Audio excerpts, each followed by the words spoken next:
I lost my baby because Zachary chose to believe a vicious lie over the truth. Zachary and I had been married for 7 years and had finally conceived our first child. When I saw the positive pregnancy result, joy overwhelmed me, but Zachary's response shattered everything. He stared at the test, and instead of joy, suspicion darkened his gaze. "Whose child is this?" he asked, his voice cold, his eyes filled with doubt. I froze. "Of course, it's yours, Zachary. Who else could it be?" The editor reminds you.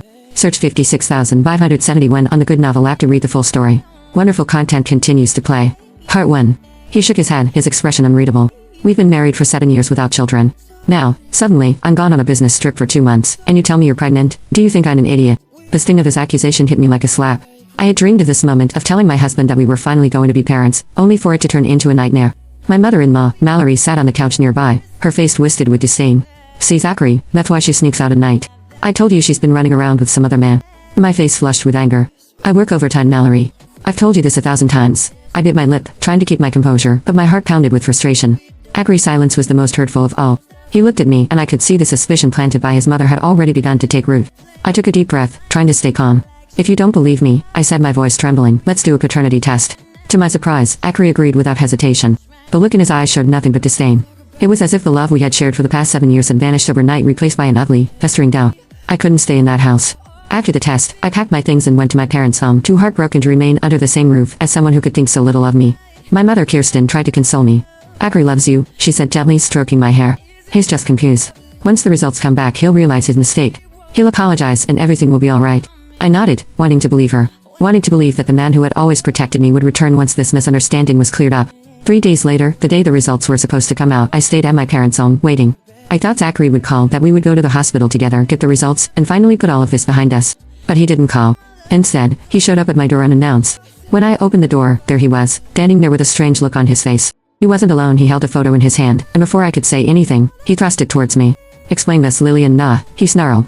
I glanced down at the photo, my heart skipping a beat. It was a picture of a pair of panties, my panties, at his friend Manuel's house. My head spun. I recognized them instantly, the delicate lace, the embroidered word Zachary exclusive. I had worn them the night before Zachary left for his trip. "I don't understand," I began, but he cut me off with a slap that left me seeing stars. The force that had sent me reeling backwards, crashing into the table behind me. "You bitch," he roared, his face red with fury.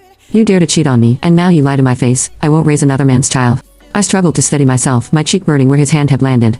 "It's not true. I've never been with anyone else. There must be some misunderstanding."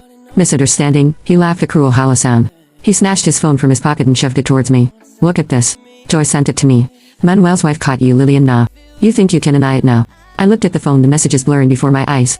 Joyce, Manuel's wife? It sends Zachary pictures that painted a story. I had no pardon. My heart sank as I realized how deeply the seeds of doubt had been sown. "Zachary, please listen to me," I begged, but he was beyond listening. He grabbed me by the hair and pulled me close, his breath hot and filled with rage. "You think you can make a fool of me? You think I don't know what you've been doing behind my back?" His voice was low, dangerous. I opened my mouth to plead, but he slapped me again, this time sending me sprawling to the floor. My mother came running, her face pale with fear. She threw herself between us, her voice trembling as she shouted, "Zachary, stop. How could you do this to your wife? She's carrying your child." But Zachary's fury was unchecked. He shoved my mother aside, his eyes wild. He was like a man possessed, his rage blinding him to reason. He grabbed a whip from the wall, my father's old disciplinary tool, and raised it above his head. I curled into a ball, my arms around my stomach, trying to shield the baby. My mother rushed forward, her frail body taking the brunt of the whip as she shielded me. Her screams filled the room, tearing at my heart. "Stop it, Zachary, please," I sobbed. "The baby, it's yours. I swear it's yours." But he didn't listen. He kept swinging, and my mother took it all, her body trembling as she tried to protect me. Finally, when she could no longer stand, she collapsed beside me, her breathing shallow. The room was filled with a deafening silence. Zachary stood over us, the whip still in his hand, his chest heaving. He looked down at my mother, then at me, his expression unreadable. It was then that his phone rang. He glanced at the screen, his face hardening. He answered it, his voice still filled with anger. "What?" A moment later, his face went pale. He looked at me, his eyes widening in shock. "Mr. Dixon, the results are out," the voice on the other end said. "The baby is indeed yours." I watched as the realization sank in, his grip on the whip loosening. But it was too late. The damage had already been done. I looked at my mother, her body limp beside me, and then back at Zachary. I knew in that moment that forgiveness was impossible. The love I once felt had turned into something else, something broken and unforgivable. Search 56,571 on the GoodNovel app to read the full story. Wonderful content continues to play. Part 2. Zachary's expression was a mix of shock and regret as the phone slipped from his hand, clattering onto the floor. He looked at me, then at my mother, as if waking up from a nightmare he had authored himself. "Lillian, no." His voice was trembling, no longer filled with fury but with something like fear. I felt nothing as I gazed at him, my heart hollow. His words were meaningless now. My mother lay beside me, her breathing shallow, her face lined with pain. She had taken the blows meant for me, protected me in a way Zachary never did. I slowly pulled myself up, each movement sending pain shooting through my body. I reached for my mother, tears filling my eyes as I stroked her hair. Mom, it's okay, I whispered, though nothing was okay. I'll get help. Just hold on. Zachary took a step towards us, his hands trembling. William, nah, please let me. I glared at him, my voice icy. Stay away from us. My words were filled with a venom I never thought I directed him. You did this, Zachary. You broke everything. He flinched, the realization of his actions written across his face. I saw the regret, the panic, but I didn't care. I turned away from him, focusing on my mother. I had to be strong for her, for my baby. I had to get us out of there. With what little strength I had, I managed to help my mother to her feet. She leaned heavily on me, her frail body trembling. I glanced back at Zachary one last time.